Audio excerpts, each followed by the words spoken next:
E eu tenho ouvido, a Bíblia diz: nós devemos dar honra a quem tem honra. Eu tenho ouvido muito no YouTube mensagens do pastor Luciano Subirá. Tenho ouvido muito. E essa palavra que eu vou ministrar ao seu coração é uma palavra que me ministrou, ainda está falando no meu coração. Porque, queridos, é algo muito sério. Muito sério. Perdoe-me se você não vai gostar do que eu vou falar. Mas eu vou falar no amor, no temor do Senhor. Eu vou falar porque eu amo a sua vida. Eu quero ver você, quando chegar diante do Senhor, Ele vai dizer: Senhor, eu ouvi aquele dia a tua palavra e eu comecei a fazer exatamente como estava no teu coração. Porque nunca é tarde para aprendermos. Amém, queridos? E então o pastor, ele ministrou essa palavra e algo começou a ministrar no meu coração. E são palavras, queridos, maravilhosas. Você querendo, você coloca lá no YouTube, pastor Luciano Subirá, vai aparecer várias palavras, e uma delas é essa: colocando a casa em ordem. Não sei se você já ouviu, mas se não ouviu, ouça, porque é uma palavra bem extensa, e ele trata de muitas coisas maravilhosas que o Espírito Santo revela ao coração dele. Vale a pena você ouvir. Olha comigo em 2 Reis 20.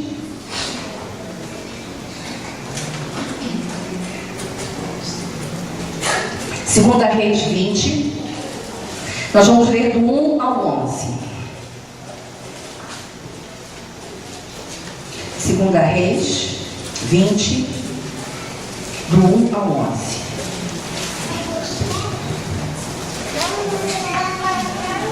Amém?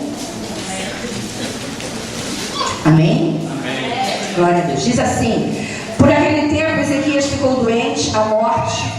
O profeta Isaías, filho de Amós, veio ter com ele e lhe disse: assim diz o Senhor, põe em ordem a tua casa, porque morrerás e não viverás. Então o rei virou o rosto para a parede e orou ao Senhor, dizendo: lembra-te, Senhor, lembra-te agora, ó Senhor, te peço, de como tenho andado diante de ti com fidelidade e integridade de coração, e tenho feito o que era reto aos teus olhos. E Ezequias chorou muitíssimo. E sucedeu que, não havendo Isaías ainda saído do meio do pátio, veio a ele a palavra do Senhor, dizendo: volta e diz a Ezequias, príncipe do meu povo: assim diz o Senhor Deus de teu pai Davi: ouvi a tua oração e vi as tuas lágrimas. Eis que eu te sararei, e ao terceiro dia subirás à casa do Senhor. Acrescentarei aos teus dias 15 anos, e das mãos do rei da Síria te livrarei, a ti e a esta cidade, e defenderei esta cidade por amor de mim e por amor do meu servo Davi.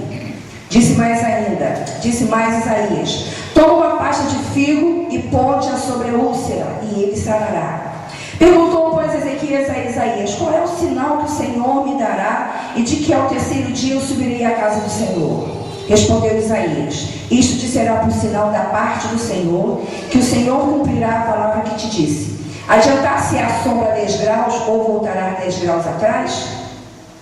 Então disse a Ezequias: é fácil que a sombra decline 10 graus. Não seja assim. Antes volte a sombra 10 graus atrás. Então o profeta Isaías clamou ao Senhor, que fez voltar a sombra de 10 graus atrás, pelos graus que já tinha declinado no relógio de sol de Acás. Aqui é a história do rei Ezequias, um homem de Deus, porque ele diz assim: Senhor, tu sabes o quanto eu tenho andado diante de ti com fidelidade e integridade de coração. Amados, Ezequias estava morrendo. E o profeta, quando foi lá, falou para ele: olha só, Deus manda dizer que você vai morrer. Ezequias, a primeira coisa que ele fez é olhar para o rosto para a parede e dizer: Senhor, como é que eu tenho andado diante de ti? Diante disso eu posso te pedir, não deixa eu morrer, eu não quero morrer. E é interessante que, pelas contas do pastor, Ezequias nessa época estava com 39 anos, porque quando ele morre com 54. Então ninguém com 39 anos realmente quer morrer, ainda mais tendo feito o que ele fez na cidade de Jerusalém de Judá. Diante disso, querido, ele colocou o rosto lá. Só que quando Deus mandou Isaías ir lá e dizer para ele: você vai morrer, Deus sabia que Deus iria acrescentar acrescentar já esses 15 anos? Sim ou não? Já sabia. Deus, quando mandou Isaías, Deus já sabia que seriam acrescentados, porque Ezequias iria pedir esses 15 anos. Melhor, Ezequias não falou, Senhor, eu quero 15 anos. Deus é que disse, eu vou te dar. Mas Ezequias sabia que se ele pedisse 10, 15, 20, 30 anos, o Senhor daria para ele por tudo aquilo que ele já tinha feito naquele lugar. Diante disso, a ordem de Deus para Ezequias foi: põe a tua casa em ordem. Por quê? Porque você vai morrer e não vai viver. Alguém aqui encontrou com Ezequias hoje? Sim ou não? Claro que não, porque ele morreu. Então a palavra do Senhor foi verdadeira. Ele morreu, só que ele não morreu naquele tempo. Ele ainda viveu mais 15 anos de bons diante do Senhor. Só que, queridos, esses 15 anos que vieram depois de Ezequias, vamos dizer assim, foi a maior desgraça que podia acontecer a Jerusalém e Judá. Por quê? Deus deu uma ordem a ele: põe em ordem a tua casa. E eu vou colocar 3 pontos que eu achei muito interessante na colocação do pastor, que eu quero que você grave. Quando Deus dá ordem a Ezequias para que ele coloque sua casa em ordem, Deus já havia desejado acrescentar os 15 anos que ele prometeria ao rei, pois o Senhor já sabia o que iria vir. Colocar a casa em ordem não era a casa física. Onde Ezequias morava? Quem era Ezequias? Um rei. Rei mora num? Se alguém que mora num palácio pode dizer: ó Senhor, nesta minha humilde cabana, pode? Palácio não tem isso. Ezequias era um rei, morava num palácio, não lhe faltavam servos, todo tipo de servente, todo tipo de empregado ao seu dispor. Tudo que Ezequias precisava estava ao seu dispor. Ele era rei. A ordem dele não era discutida. Eu quero 1 quilo de maçã agora. 1 quilo de maçã tinha que aparecer porque o rei queria. Quando Deus fala, coloca a sua casa em ordem, não era casa espiritual. Ezequias era um homem de fé. E nós lemos isso no verso 3, quando ele diz: lembra-te, Senhor, te peço, de como tenho andado diante de ti com fidelidade e integridade de coração. Vamos dizer assim, queridos, Ezequias estava com moral diante de Deus. E sabe por que Ezequias estava com moral? Porque depois, no terceiro ponto, eu vou explicar para você. E também ele diz para Deus que ele foi fiel ao Senhor, então ele poderia reivindicar qualquer coisa.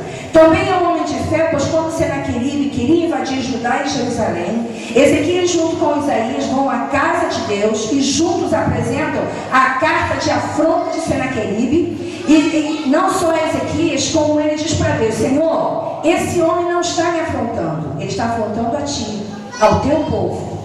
E a Bíblia diz que Deus realmente pegou aquilo para ele e falou: realmente, Senaqueribe não está te afrontando nem ao meu povo, ele está me afrontando.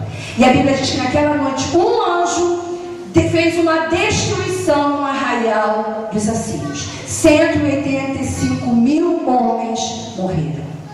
Mas lá no verso 21 você continua lendo, que é o que acontece. Então, Ezequias era um homem de fé. Ele apresenta a Deus a carta de Senaqueribe, ele coloca diante de Deus quem ele era diante do Senhor, e Deus vê. Ezequias também, quando Deus fala colocar a casa em ordem, não era sua casa ministerial. Por quê? Ezequias era um homem de avivamento. Quando ele disse que ele andou em fidelidade e integridade de coração, Ezequias estava dizendo: Senhor, tudo aquilo que na casa do meu pai estava destruído em relação a ti, eu restaurei. Ele restaurou os altares de adoração, ele restaurou os cultos, ele restaurou a adoração. Tudo que estava caído, prostrado, apostasiado diante do povo de Deus, ele reergueu, levantou. O povo, já mais uma vez, caminhava diante de Deus por causa de quem? Do rei Ezequias. Só que Deus falou para ele: põe tua casa em ordem. Não era fé, não era questão de ministério, não era questão de palácio. Era questão de que Deus, 15 anos lá na frente, iria ver o que iria acontecer se Ezequias não colocasse a sua casa em ordem. Pais que estão aqui nessa noite, abre-se parênteses, mães também, coloquem a sua casa casa em ordem, pois um dia nós daremos conta daquilo que não fizemos na vida dos nossos filhos. Hoje o seu filho fala assim: pai, eu posso ir naquela festa? Ah, vai. Ou então pede a sua mãe: mãe, eu posso ir na festa? Pede para o seu pai. Aí fica o ping-pong. Ah, vai. Só que a gente não sabe onde é a festa, a gente não sabe com quem é a festa, a gente não sabe o que vai rolar na festa. Pode ir, mas eu vou te levar. E quando for 11 horas eu te busco. Qual é, pai? 11 horas é muito cedo. Não tem problema não, você é meu filho. Tu vai, quer ir? Quer. 11 horas está voltando. Quer voltar? Ah, quer voltar? Tá. Ah, então eu não vou. Então tá, fica em casa. Se você não tiver autoridade sobre a vida do teu pai, do teu filho, alguém lá fora vai ter. E foi o que aconteceu com Ezequias. Ezequias não teve autoridade com seu filho. Nesses 15 anos lhe nasceu Manassés. A Bíblia diz que Manassés foi um capeta em forma de guri, porque ele pintou e bordou. Manassés subiu ao trono com 12 anos. Queridos, toda adoração, toda honra, toda glória, todo louvor, tudo é do Senhor. Ele destruiu. Ele jogou por terra. Ele anulou. Ele levantou os Baal, os Baalins, todos os capetas de todas os povos ao redor deles, todas aquelas idolatrias ele trouxe de volta. E pior, tudo aquilo que Ezequias fez para levantar o nome de Deus, Manassés, destruiu. Por quê? Porque Ezequias não colocou a sua casa em ordem. Com certeza, Manassés queria ir na festinha ali dos povos, ali da esquerda. Vai, faz,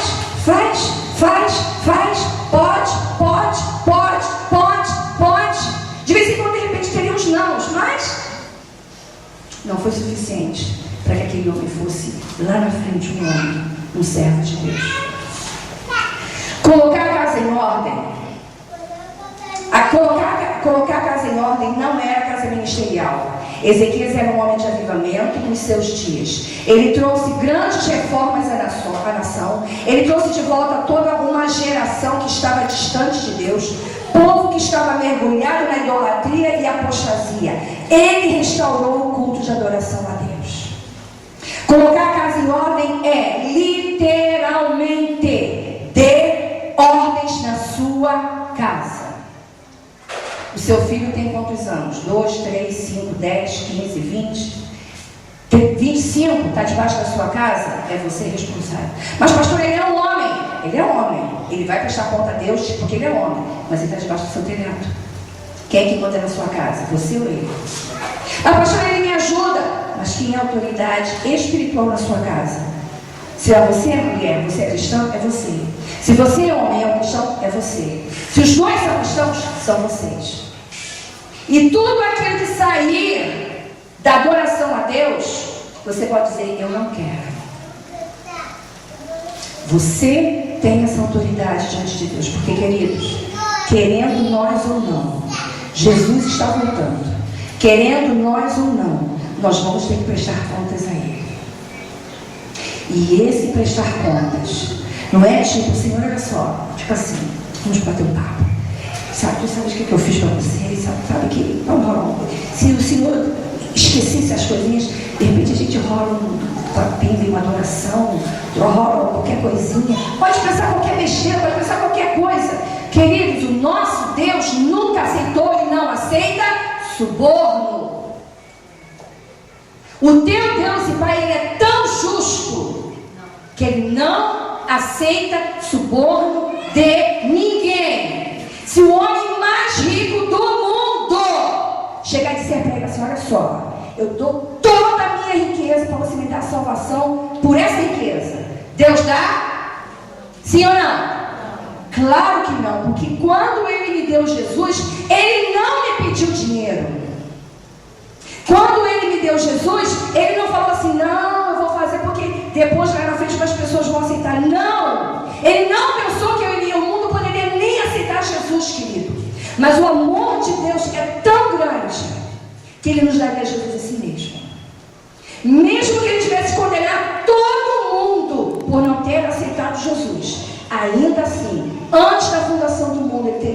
crucificado Jesus. Então, queridos, colocar nossa casa em ordem é muito mais sério do que a gente imagina. A sua casa pode ser linda, pode não ser tão linda, mas é a tua casa, glória a Deus. A tua casa pode não ser um palacete, uma casa enorme, pode ser uma casa simples, pequena, não é questão. Você pode ser um homem e a mulher de Deus. Você pode ser um homem e a mulher de fé, de ministério. Você pode ser poderoso na terra. Mas se você não sabe dar ordem para os teus filhos, tudo que você está fazendo não adianta para Deus. Senhor, mas não, eu saía de casa, eu pregava a tua palavra, eu ministrava, eu salvei vidas, eu restaurei, eu curei. Glória a Deus. Se essas pessoas que foram alcançadas por VDC continuaram no Senhor, estão salvas. Mas a tua casa pereceu. Porque foi o que aconteceu com Ezequias. Ezequias curtiu tanto os 15 anos que Deus deu a ele, mas curtiu tanto que ele esqueceu de curtir Manassés como homem de Deus. Ele esqueceu de curtir os outros filhos que vieram. Mas a Bíblia diz que Manassés foi tão ruim. Olha comigo. Antes disso, abra comigo 2 Crônicas 32. 2 Crônicas 32, versos 24 e 25. Olha só o que aconteceu aqui. Reforçando o que eu estou falando com respeito ao fato dele não ter aproveitado os 15 anos que Deus deu a ele. 2 Crônicas 32, 24 e 25. Amém? Augusto, pode ver para mim?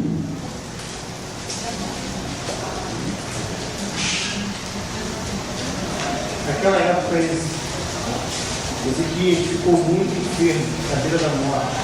Ele suplicou ao Senhor que lhe respondesse, concedendo-lhe um sinal miraculoso. Todavia, Ezequias deixou-se dominar pelo orgulho, e não correspondeu misericórdia com quem foi agraciado. Por esse motivo, a ira do Senhor se acendeu e veio com o juízo sobre ele, igualmente sobre todo o Judá e Jerusalém. Ezequias não correspondeu ao benefício que lhe foi feito. Deus deu a ele 15 anos e ele não correspondeu aos 15 anos que Deus deu. Abra comigo agora 2 Reis, volta de novo, 2 Reis 21, 1 a 9. Olha só o que aconteceu com os 15 anos de bônus que Deus deu a Ezequias. E ele não agiu com seu filho. Olha o que aconteceu com seu filho. Amém? 2 Reis 21, de 1 a 9. Manassés tinha 12 anos quando começou a reinar, e reinou 55 anos em Jerusalém. O nome da sua mãe era Hefzibá. E fez o que era, e fez o que era, e fez o que era perante os olhos do Senhor, e fez o que era mal aos olhos do Senhor, conforme as abominações das nações que o Senhor desterrara de diante dos filhos de Israel. Tudo que Ezequias tirou, aquela podridão toda e jogou por terra, botou 200 palmos de terra abaixo. Ezequias tirou tudo de volta. E tudo que era do Senhor ele pegou, jogou lá embaixo, 200 palmos, e ficou. Porque tornou a edificar os altos que Ezequias seu pai tinha destruído, e levantou altares a Baal, e fez uma Asera, como a que fizera Acabe, rei de Israel, e adorou a todo o exército do céu e o serviu.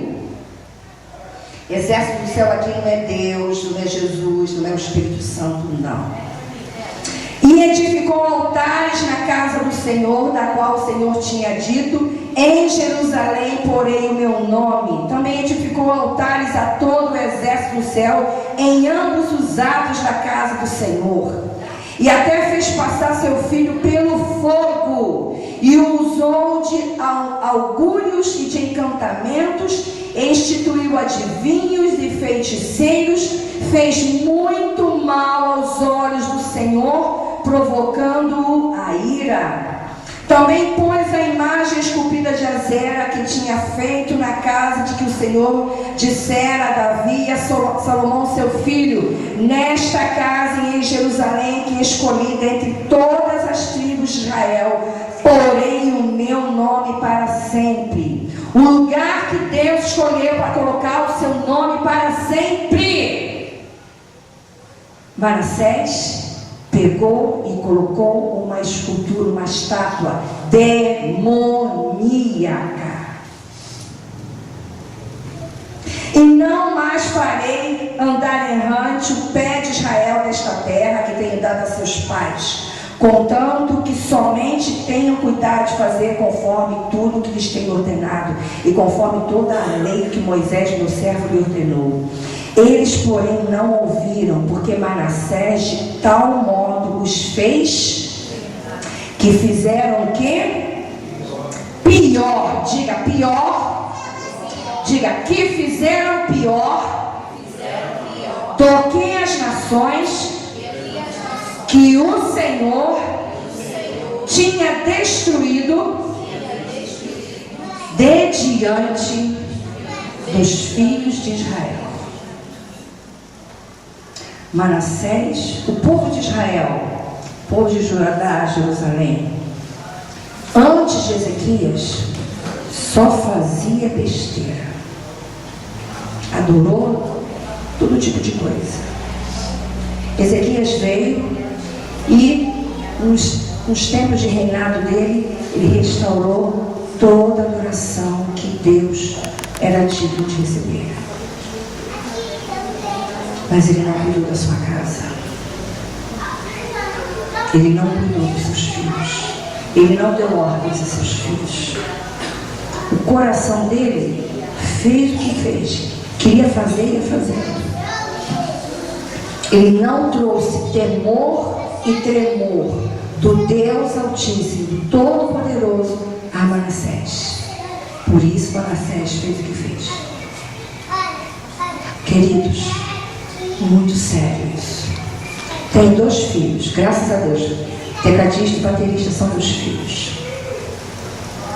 Se Deus quiser, e permitir, eu e o meu amado faremos 31 anos de casados. E nesses 31 anos de casados, a gente tem procurado servir o Senhor o máximo que a gente pode. Moramos em Pirassununga, interior de São Paulo. Nesses dias atrás fez frio no Rio de Janeiro, não fez? Você não sabe o que é frio. Pirassununga faz frio de 0 graus.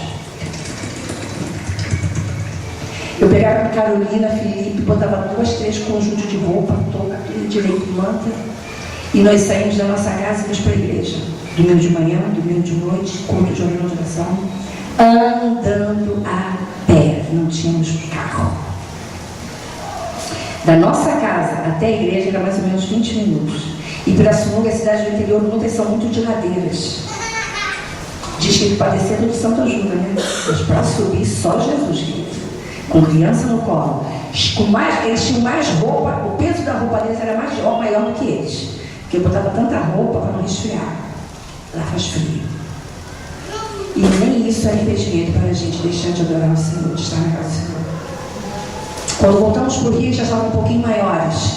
Mas em todos os lugares que nós íamos, Carol e Felipe estavam juntos. Meus sogros estão ali. Tinham todas as condições de ficar com eles. Amo meus sogros. Abre-se parênteses. Amo minha sogra. Mulher de Deus. Segunda mãe para mim. Posso dizer isso, ela sabe disso. Graças a Deus que eu nunca tive problema. Morei dentro da casa dela por um tempo, queridos. Morei dentro da casa dela. Nunca. O Espírito Santo é nossa testemunha nesse momento. Tivemos isso. Eu com ela e ela comigo. Porque eu respeitava ela e ela me respeitava. Eu sempre a respeitei como uma mulher de Deus e como uma mãe do meu marido. E ela sempre me respeitou como uma esposa do filho dela. Isso é muito importante. Nossos filhos viam isso. A pior coisa que existe é ela dizer: meu filhinho, tadinho, tá tão magrinho. Você não está cuidando do meu filho. Começa a falar no filho do filho, da filha, as coisas. É errado. Abençoa e deixa eles se virarem, que lá na frente vão se ajustar. E lá em Pirassununga, que fazia muito frio, aqui no Rio também porque fazia frio. Mas onde estávamos, eles estavam conosco. Psh, olha para mim, olha para mim. Onde nós estávamos, eles estavam. Eu podia tranquilamente deixar com eles. Minha sogra tinha um zelo tremendo com os meus filhos. Mas isso não era suficiente. Perdão, mas não é que eu não respeitasse, não queria. Mas onde eu estava, eles tinham que estar juntos. Onde eu estava, o pastor estávamos como igreja, na comunhão, seja fosse que fosse, eles estavam com a gente. Queridos, onde os seus filhos estiverem, leva eles. Mas pastor, eles já são adolescentes, leva eles. Inculca o Senhor no coração deles em todo o tempo todo. Você tem um mundo, você tem um inferno, você tem amigos, você tem um monte de situações para fazer os seus filhos se perderem. Então, se você não vigiar, tudo isso vai ser levado. Essa responsabilidade está na sua mão. Hoje eu posso dizer que eu não tenho mais responsabilidade com eles, porque eles já estão casados. Mas ainda assim, eu posso orar, Senhor, diante de um problema, de uma situação, Deus, entra com a tua providência, vai contigo. Tem que sentar, conversar. E, queridos, diante do meu genro, da minha nora que está aqui, comigo não tem esse negócio, tadinho do meu filhinho, não, se está errado, está errado. Não tem esse negócio de passar a mão na cabeça, está errado? É uma vergonha, começa a consertar, faz certo. Nunca fui de chamar a atenção dos meus filhos, de passar a mão na cabeça dos meus filhos quando alguém dizia que eles estavam errados. Eu sempre dizia para os meus filhos, respeitem os seus avós, mesmo se eles estiverem errados. Mesmo que não tenha nada a ver, mas mãe, não tem importância, obedece. Obedece. A Bíblia diz que obedecer é o quê? Melhor do que? Eu digo que obedecer é melhor do que levar castigo, melhor do que levar palmada, melhor do que... Gente, é sério. E chamar a atenção dos teus filhos, educar os teus filhos no caminho do Senhor, é fazê-los chegar um dia no reino dos céus. Se você não está nem aí, não deixa, esquenta não. Libera geral. Se você tem esse peso no coração, a partir de hoje, caso ainda não tenha começado, traga para junto de você, para onde você for, principalmente na casa de Deus, leva ele. Mas ele é adolescente, não tem problema não, leva ele. Quem é que manda no seu filho? Você ou ele? Leva ele, eduque-o. Se for preciso constrangê-lo, envergonhá-lo, envergonhe-o. É melhor você envergonhar o teu filho do que o teu filho te envergonhar.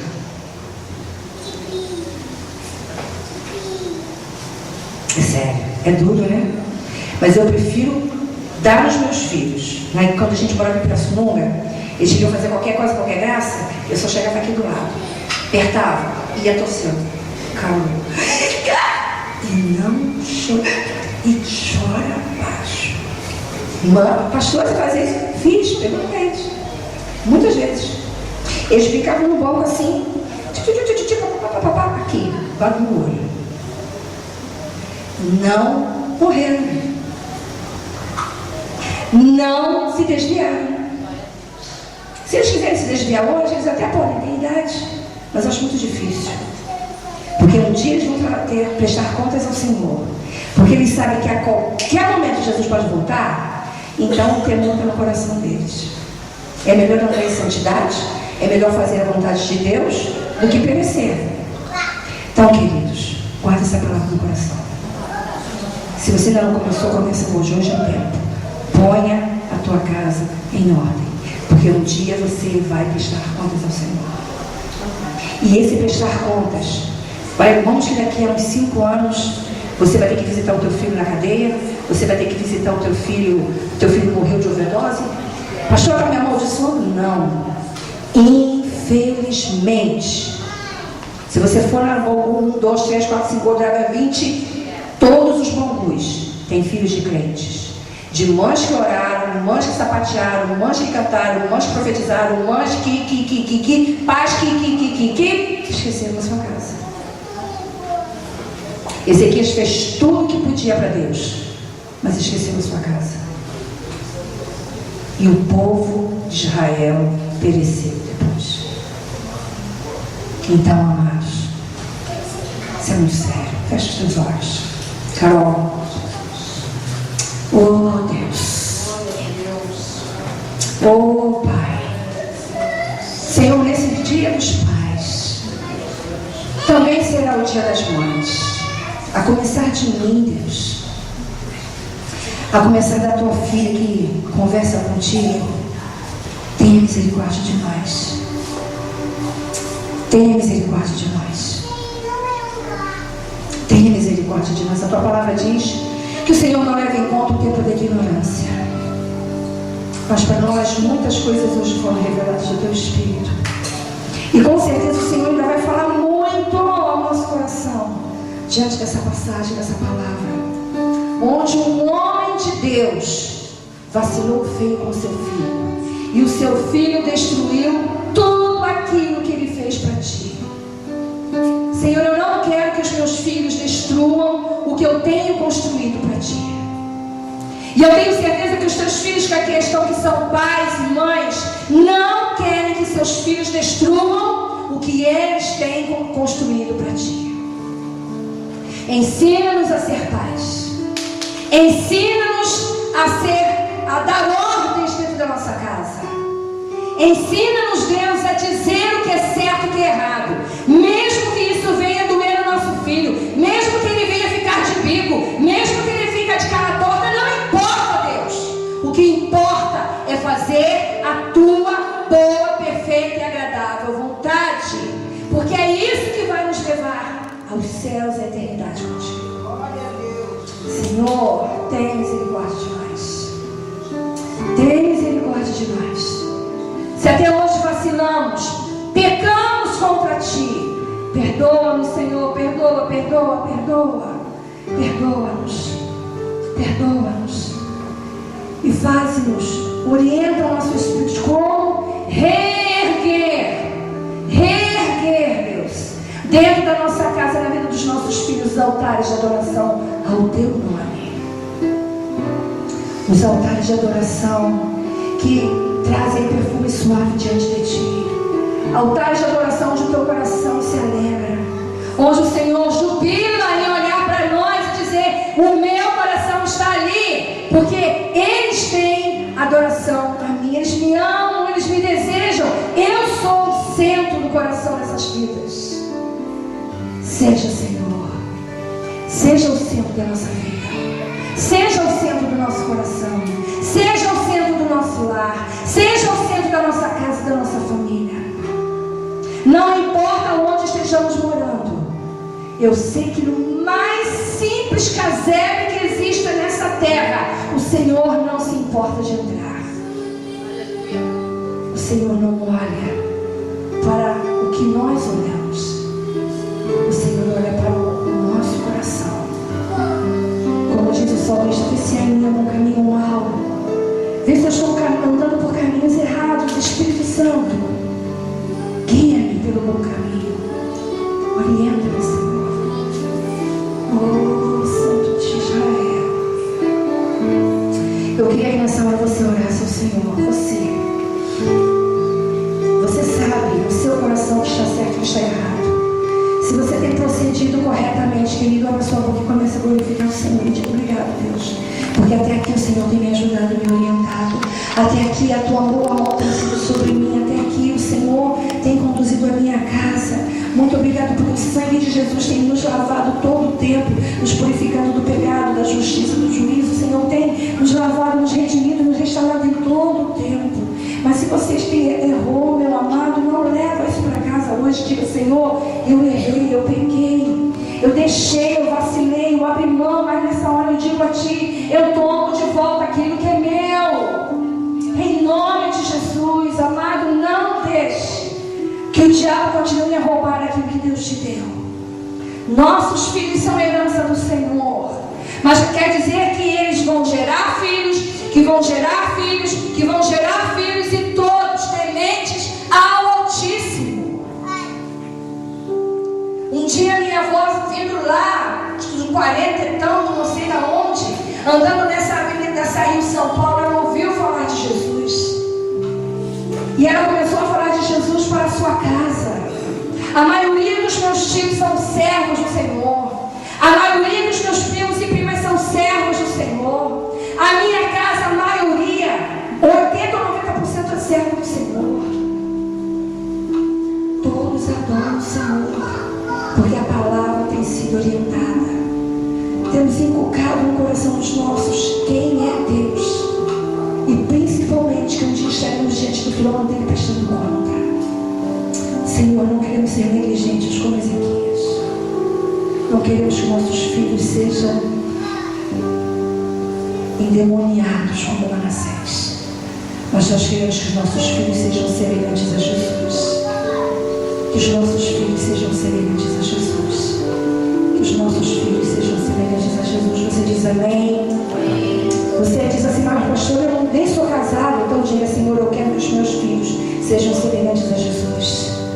Declara isso. Declara que a sua posteridade, os seus filhos, filhas, os que virão para a sua casa serão filhos de Jesus, servos do Senhor, serão semelhantes a Jesus, e nada nem ninguém os tirará da mão do Senhor, porque Ele é maior.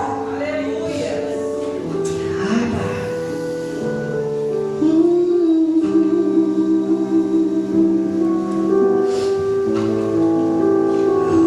Eu quero ser Deus.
Falamos de Jesus para os nossos irmãos na igreja, para os nossos adolescentes, para os nossos jovens, mas não falamos dentro de casa.